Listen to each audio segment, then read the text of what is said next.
Bonjour Abbé Pagès, merci d'être venu pour un entretien avec l'agence Novorossiya Today basée à Donetsk. Vous êtes donc un abbé très engagé, vous avez un site qui s'appelle islametvérité.com, un site d'information sur la réalité de l'islam, un site qui a été censuré par l'État français. Donc depuis longtemps déjà, vous avertissez les gens sur l'islam. Mais votre site n'a pas plu. Racontez-nous un peu en guise d'introduction sur votre engagement et sur la censure de votre site. Alors en fait, mon engagement, il vient de ce que je me suis aperçu depuis quelques années, que les musulmans étaient complètement exclus de l'attention pastorale de l'Église. Il n'y a aucune stratégie qui a été élaborée à leur endroit de façon spécifique pour les évangéliser. On considère que l'islam est un fait acquis et qu'il n'y a pas d'autre solution que de le supporter et que la conversion des musulmans n'est pas à l'ordre du jour, elle serait réputée impossible, source de problèmes, etc. Donc quand j'ai vu qu'il y avait ce champ libre, je me suis investi, ayant du temps par la providence de Dieu, j'ai pu m'y lancer avec mes petits moyens et de fil en aiguille, ça a pris une certaine importance. Alors, par rapport aux difficultés, c'est sûr que rapidement, mon site a été, d'abord, une première fois en 2009, il a été hacké, tout a disparu, les hackers avaient laissé cette seule phrase, « Islam is the only true religion for the world ». Et ensuite, mon site a été à quatre reprises détruit. La troisième fois, la plateforme qui supportait mon site n'a plus voulu me garder. Pourtant, chez elle, mon site n'avait jamais été détruit, mais néanmoins, il a suffi d'une seule fois pour qu'elle me demande si je voulais continuer à rester à travailler avec eux. Elle m'a demandé de modifier le contenu de chacune de mes pages. C'est vous dire vraiment à quel point on est libre d'écrire, de dire ce qu'on veut sur l'islam en France. Alors, on est déjà des soumis, il ne faut pas avoir d'histoire. Voilà, donc cette plateforme que je ne nommerai pas, qui est très utilisée, a préféré rompre le contrat et m'envoyer promener. Dieu merci, j'ai trouvé ensuite une autre plateforme qui m'a accueilli, qui, elle, est tenue par des catholiques engagés, militants, résistants, et donc qui assument parfaitement les problèmes que peut engendrer la présence de mon site. Et bien voilà que néanmoins, mon site a fait l'objet d'une mise à plat complète sur la demande, dans le cadre de l'état d'urgence, sur la demande des autorités publiques. Et donc, ma plateforme a souhaité désormais héberger mon site en Corée du Nord.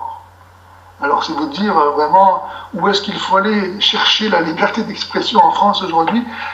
Alors moi, ça ne me plaît pas du tout, évidemment, de donner de l'argent à la Corée du Nord, étant donné que c'est vraiment, comme chacun sait, un pays d'une extrême dictature, et notamment pour les chrétiens, vraiment. Donc je ne peux pas ne pas avoir des boutons qui me poussent partout lorsque j'imagine que mon site est hébergé là. Alors j'ai demandé à ce qu'il puisse être hébergé en Suisse ou bien au Luxembourg, mais là on m'a fait remarquer que c'était encore trop sous la domination de l'Union européenne, et donc on n'aurait pas la liberté voulue. Bref, voilà la petite histoire. Et donc, un abbé a-t-il le droit d'être aussi engagé comme vous le faites ?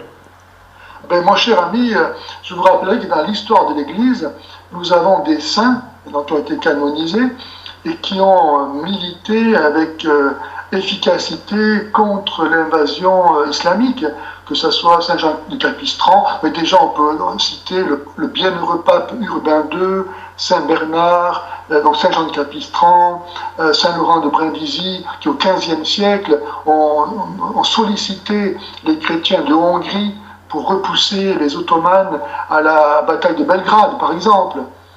Donc dans l'histoire de l'Église, Dieu merci, on a eu des saints prédicateurs qui ont défendu la chrétienté, militairement, j'entends. Par exemple, le site Christianophobie a publié un entretien avec l'archevêque de Mossoul dans lequel ce dernier avertit l'Occident face à la réalité de l'islam. Dans cet entretien, l'archevêque dit « c'est de répondre à la violence par la violence et invite donc les chrétiens à prendre les armes. » Pour vous, en tant qu'abbé, vous en pensez quoi, puisqu'un religieux catholique n'a pas le droit d'appeler à la violence? Écoutez, les exemples que je viens de vous montrer prouvent le contraire. Que ce soit Urbain II, Saint-Bernard, Saint-Jean de Capistran, Saint-Laurent de Brindisi et tant d'autres, ils sont allés galvaniser les chrétiens pour, par les armes, repousser leur islamisation. Alors, on va évidemment citer la phrase de Jésus à Gethsémani qui dit à Pierre « Pierre, remets l'épée dans le fourreau, parce que ceux qui prennent l'épée périront par l'épée. » Donc on dit, voyez, Jésus est contre l'usage de la force militaire. C'est faux. Jésus dit ça à Pierre personnellement, c'est pas une loi générale. Jésus est là, à Gethsémani, les Écritures s'accomplissent, lui c'est le Messie qui a offert sa vie pour expier nos péchés par son sacrifice. Il n'est pas question que Pierre se mette en travers de cette volonté divine qu'il accepte parce que c'est sa mission. Et ensuite, parce que Pierre lui-même, comme étant le premier pape, il a une mission. Et Jésus ne veut pas que sa mission s'arrête là. Il doit continuer, après la mort de Jésus, à assumer la direction de l'Église. Donc, cette parole, remet l'épée au fourreau, parce que ceux qui prennent l'épée périront par l'épée, fait dire à Jésus, Pierre, si tu veux te servir de l'épée, tu vas devoir subir le sort des militaires qui, en usant de la force, s'exposent eux-mêmes à mourir par l'épée. Or, moi, je ne veux pas que tu meurs par l'épée. Ta mission est autre. Laisse-moi mourir maintenant. Moi, je suis en train d'accomplir la rédemption du monde. Donc, le cas particulier de Jésus et le cas particulier de Pierre ne sont pas le cas de chacun. Chacun a sa mission et sa vocation, et les militaires, comme n'importe quel autre corps de métier dans la société, a sa raison d'être. Ensuite, un autre appui scripturaire qui est complètement occulté, c'est quelques heures avant, lorsque Jésus est au Cénacle avec les apôtres, et qu'il donne donc son testament d'amour qui est l'Eucharistie, où il va donner sa vie. Prenez et mangez, ceci est mon corps, prenez et buvez, ceci est mon sang. Si on sépare le corps et le sang, on ne peut pas vivre. Donc Jésus, à travers ce signe, montre qu'il donne sa vie. Et là, à ce moment-là, Jésus dit aux apôtres, « Quand je vous ai envoyé sans bourse ni besace, avez-vous manqué de quelque chose? De rien, maître. Eh bien, maintenant, que celui qui a une bourse, qu'il la prenne, et celui qui n'en a pas, qu'il vende son manteau et achète une épée. » C'est Luc 22, 36. Autrement dit, quand j'étais avec vous, je m'occupais de vous, je multipliais le pain, je marchais sur l'eau, il n'y avait pas de problème, tout allait bien. Maintenant que je m'en vais, vous allez devoir, comme des grands, assumer la responsabilité de votre survie. Et pour cela, vous devez prendre les moyens qui s'imposent. Vous avez de l'argent, servez-vous-en. Vous n'en avez pas, eh bien, utilisez la force pour faire valoir votre droit.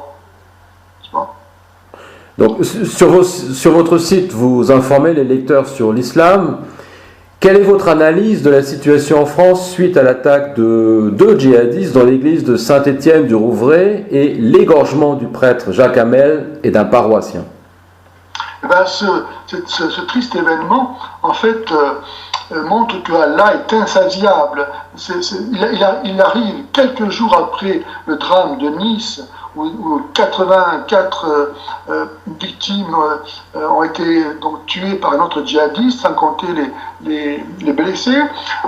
Tous ces gens ont été endoctrinés par l'islam. Ce n'est pas par hasard que c'est arrivé. Ces gamins, ils avaient 19 ans, ils avaient déjà cherché à partir en Syrie pour se battre avec le califat à l'âge de 17 ans. Ils ont été refoulés, ils ont fait le djihad en France. Et avant l'égorgement, une religieuse qui a réussi à s'enfuir de l'église a témoigné que ces 2 jeunes ont donné le motif pour lequel ils égorgeaient le père Hamel, et qui était qu'il était un blasphémateur parce qu'il affirmait la Trinité. Donc on voit qu'au fondement de l'islam, la raison d'être, c'est le refus de la foi chrétienne. Et de fait, qui peut venir après le Christ sinon l'Antichrist? Jésus a annoncé dans l'évangile de Saint Jean, au chapitre 16 et au verset 2, il dit « Vient un temps où ceux qui vous tueront penseront rendre un culte à Dieu. » Je ne connais aucune autre religion qui croit rendre un culte à Dieu en tuant des chrétiens. Sourate 9, verset 30, « qu'Allah tue les chrétiens ». Eh bien, ces deux jeunes, à Saint-Étienne du Rouvray, ont cru à la parole d'Allah, ont cru que les chrétiens étaient les pires blasphémateurs et qu'il fallait les tuer. Donc, ils ont accompli la volonté d'Allah. Sourate 61, verset 4, « Allah aime ceux qui vont jusqu'à tuer pour lui. » Sourate 9, verset 111, les serviteurs d'Allah tuent et se font tuer. Voilà. Donc, ils sont sortis de l'église, après avoir tué un blasphémateur, ils sont allés chercher la mort pour avoir le paradis promis. Vous savez que dans l'islam, la seule façon pour être sûr d'aller au paradis, c'est de mourir au djihad.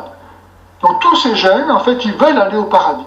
Et là, ça souligne, quelque part, par effet inverse, le manque de transcendance de notre société qui a évacué Dieu, Jésus-Christ, pour mettre à la place une raison d'être liée uniquement à la satisfaction immédiate et matérielle. Eh bien, ces jeunes, comme tout homme, ne peuvent pas se satisfaire de choses aussi simples, aussi limitées et dérisoires, et leur soif d'absolu, d'éternité, a trouvé à se satisfaire dans l'islam, qui lui ne doute pas. Nous avons, en tant que chrétiens, la vérité, nous n'y croyons plus. Eux ont le mensonge, mais ils y croient. Parce que, il vaut mieux perdre tout et gagner le paradis.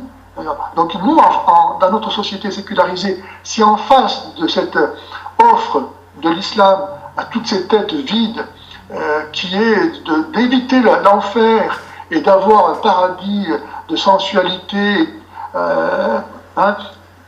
si nous n'avons rien à offrir, nous ne ferons pas le poids. Parce que quelqu'un de déterminé est beaucoup plus efficace que 100 personnes qui ne savent ni dire oui, ni dire non, qui ne savent pas la vérité, qui sont là. Donc cet événement, malheureusement, n'est pas le premier, parce qu'il y a déjà eu dans le Jura un patron qui a été décapité par son ouvrier, peut-être vous vous rappelez de ça, c'est pas le premier décapité, et ce sera sûrement pas le dernier.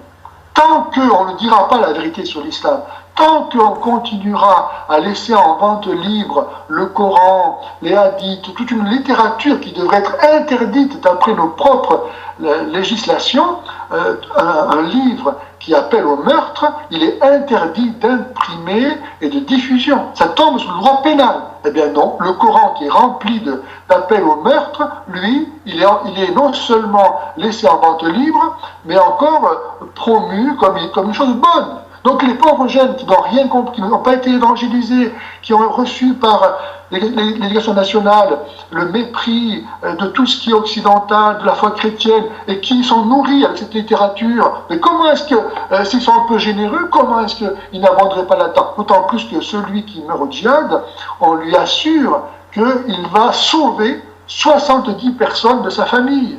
Donc quand on est un peu généreux, sa vie, on la donne pour sauver celle des autres. Aujourd'hui, notre vie, on ne mérite pas de vivre, quoi. On n'a plus de raison de vivre. Donc on n'est plus capable de donner notre vie. C'est pour ça qu'on est des pacifistes et qu'on veut tout, on est prêt à toutes les compromissions pourvu qu'on sauve ce petit bout de vie qui nous permet de jouir du dernier gadget à la mode. Mais en face, ils ont beaucoup mieux que ça, quoi. Ils échappent à l'enfer et ils ont le paradis et ils sont généreux. Ils sont glorieux, ce sont des martyrs. Quelle abomination d'accoler le mot martyr à des assassins. Ça montre bien, là encore, la perversion absolue de l'islam, qui change complètement le sens des mots en rejetant la vérité qui est le Christ. Les responsables de l'Église appellent à prier après ce meurtre dans cette Église.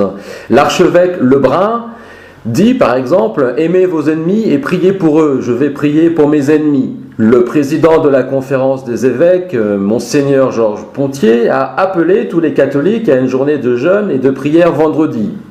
Le pape François appelle à rapprocher le christianisme et l'islam, à introduire l'islam en France et accueillir encore plus de migrants musulmans. Quel est votre avis sur les prises de position officielles de l'Église sur l'égorgement du prêtre? Alors écoutez, moi je suis bien d'accord qu'il faut prier, jeûner pour demander la conversion des musulmans.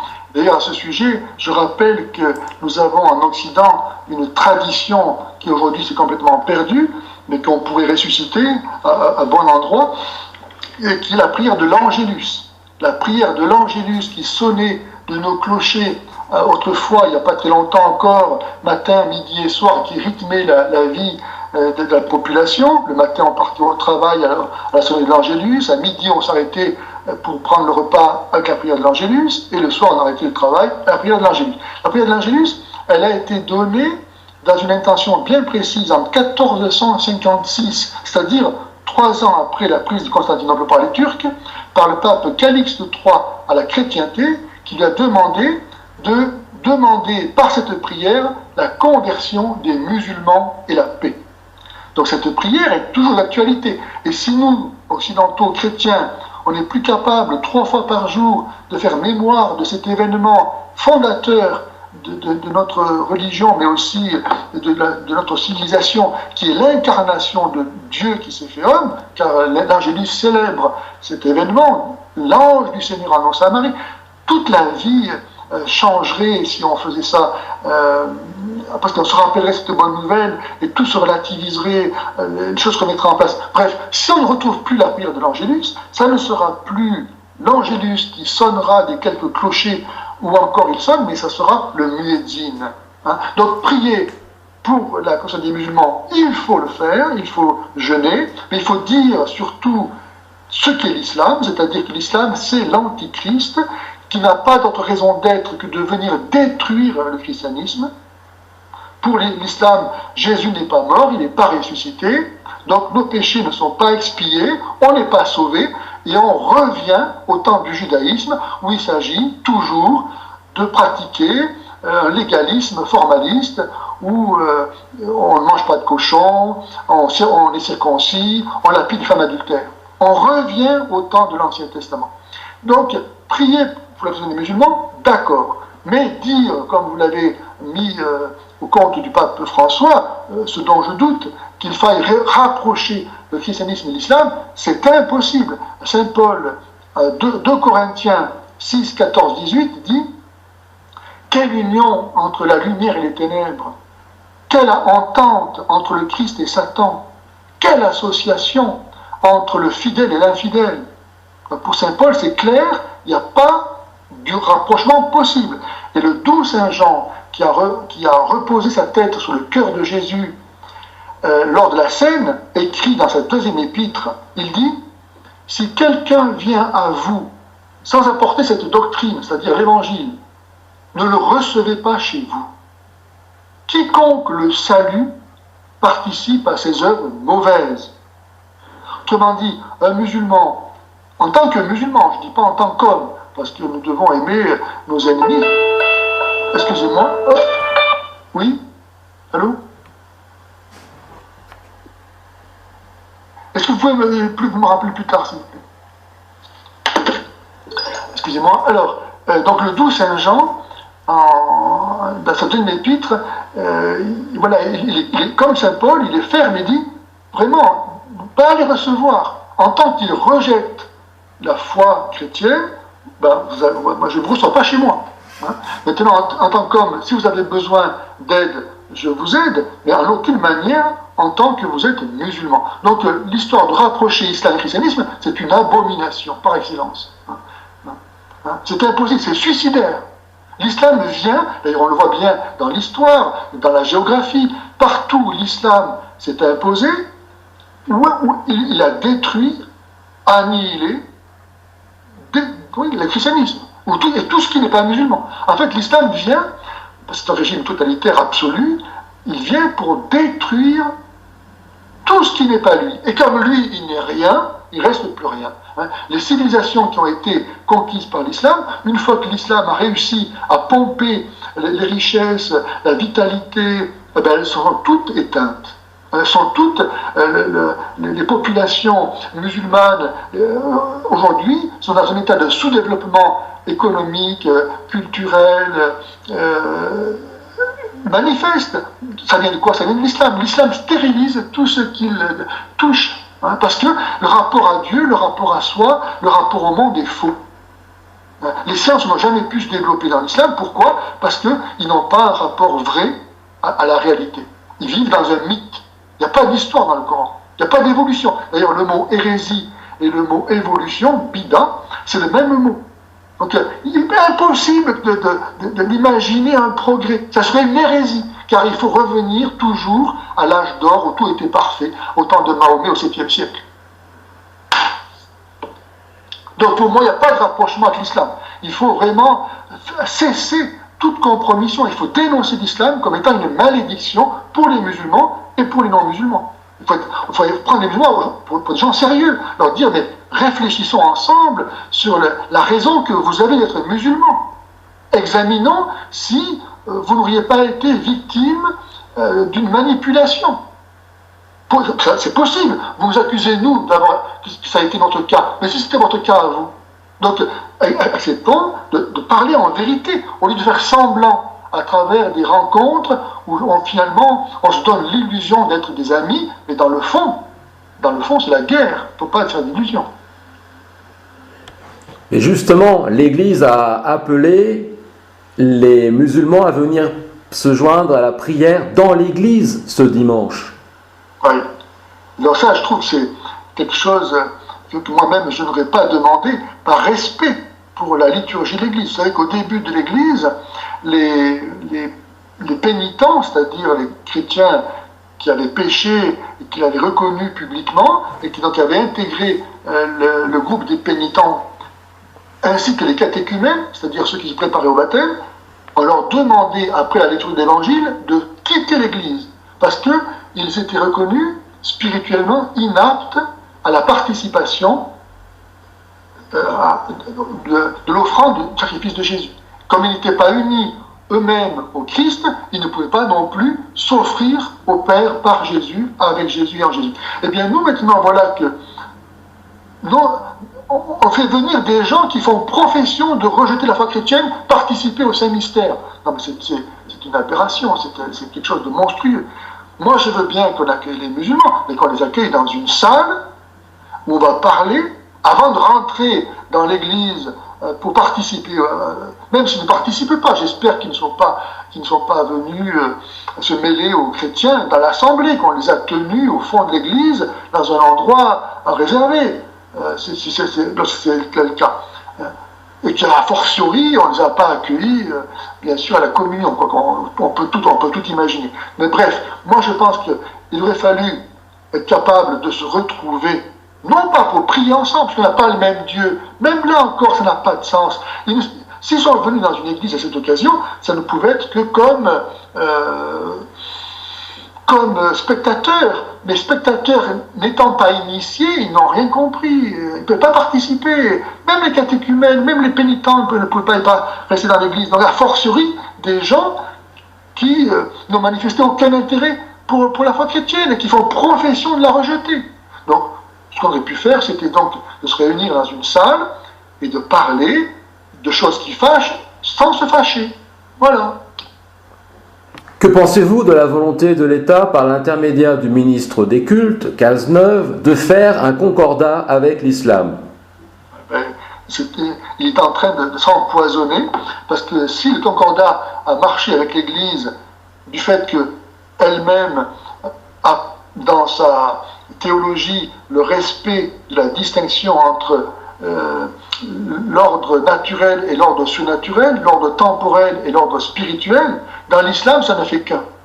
Il n'y a pas de distinction. La laïcité est quelque chose qui est inconnu de l'islam. C'est pas pour rien qu'Atatürk, lorsqu'il a voulu créer la Turquie moderne, il a rejeté l'islam. Parce que l'islam est incompatible. Il a donc mis fin au califat. C'était la laïcité qui est basée sur la distinction des ordres temporels et spirituels est quelque chose d'incompréhensible pour l'islam. Parce que lui, il est totalitaire. Voilà, tout est musulman. Tout est, que ce soit la toilette du matin, que ce soit la prière, que ce soit tout est codifié par l'islam. Donc il n'y a pas d'espace de liberté entre la vie de Dieu et la vie humaine. Voilà, ça s'est confondu. Donc le temps humain est écrasé par l'absolu d'Allah. On ne peut pas bouger. Donc pactiser avec l'islam, mais c'est une abomination. Notre gouvernement, en faisant ça, voilà, il se trompe lui-même. Il faut dire non, on ne veut pas d'islam chez nous. D'abord, moi j'aurais un conseil à donner à l'État, ça serait de dresser la liste des commandements musulmans qui sont incompatibles avec nos principes constitutionnels et notre législation. Par exemple, le refus nous devrions exiger que les musulmans excluent de leur vie communautaire, excluent les commandements qui prescrivent de tuer les apostats, qu'ils inscrivent la liberté de conscience et de religion dans leurs textes, dans leur constitution, qu'ils suppriment l'interdiction pour un non-musulman d'épouser une musulmane, qu'ils suppriment toute la législation qui institue l'infériorité juridique des femmes, etc., etc. Donc tant qu'on n'aurait pas obtenu ça, les musulmans, si vous voulez être musulman, vous ne pouvez pas rester en France, parce que vos principes sont en contradiction avec nos principes constitutionnels. Chez nous, on a le droit de ne pas être chrétien, on a le droit d'être athée, on a le droit de changer de religion, les femmes ont les mêmes droits que les hommes, etc., etc. Donc si vous n'acceptez pas ça, vous dégagez. On n'a pas comme ça à faire un pacte avec les musulmans pour dire, mais d'accord, on vous tolère, vous pouvez savoir ce qu'on veut, quoi. D'un côté, on dit, voilà, la loi, elle est pour tous, mais en même temps, on fait des dérogations. Par exemple, pour le halal, nous avons une législation qui interdit de faire souffrir les animaux, qui prescrit d'assommer les animaux avant de les égorger. Eh ben non, on fait des dérogations pour l'islam. Alors, voilà, donc nous sommes déjà des soumis. Non, c'est honteux, de fil en aiguille comme ça, eh ben, ils prennent la place, et puis, avec la démographie, avec l'immigration, avec les conversions, quand ils seront suffisamment nombreux, ben, de façon tout à fait démocratique, la France deviendra musulmane. La dernière question, Abbé Pagès de la rédaction de Novorossiya Today. Selon vous, quel message devrait donc donner l'Église catholique au monde aujourd'hui? Celui de l'archevêque de Mossoul ou celle de l'archevêque de Lebrun? Écoutez, moi, cher ami, il n'y a pas de doute qu'il faut mettre sur un étendard la mise en garde de l'évêque de Mossoul, sinon Nona, qui dit que ce qui arrive chez eux va arriver chez nous. Il faut mettre ça en gros partout et en rouge, que tout le monde voit ça. D'ailleurs, on le voit bien. Il a dit ça, je crois, en 2014, ou peut-être bien. Et on le voit, ça arrive. Depuis, ça arrive. Et c'est pas fini. C'est pas fini. Tant qu'ils seront musulmans. D'ailleurs, il y a le roi du Maroc, Hassan II, et commandant des croyants, qui dans un entretien célèbre qu'on trouve partout sur Internet, avec comment ça s'appelait, Christine Auclair, je crois que c'est ça, a dit et répété que ces sujets, donc les croyants, ne s'intégreront jamais en France, parce qu'ils sont musulmans. Ils ne seront jamais français. Et il ne faisait que répéter ce que déjà Charles de Foucault avait écrit en 1916 à René Bazin de l'Académie française. Il disait, si on ne les fait pas chrétiens, donc les Algériens, ils ne seront jamais français. Et le jour où la conjoncture sera favorable, ils nous chasseront d'Algérie. Eh ben, c'est ce qui s'est passé. 50 ans après cette lettre, c'est ce qui s'est passé. Mais ce que Charles de Foucault n'avait pas pu imaginer, c'est que non seulement il nous chasserait d'Algérie, mais qu'un jour il serait en France, dans la métropole, qui nous islamiserait. Donc il ne faut pas faire d'illusions. Il faut être capable de regarder en face. L'islam n'a pas d'autre raison d'être que de détruire tout ce qui n'est pas musulman, c'est-à-dire notre société, nos principes, et en premier lieu le christianisme. D'accord, Abbé Pagès, nous vous remercions beaucoup pour cet entretien. C'était Olivier Renaud pour Novorossia Today. Merci beaucoup.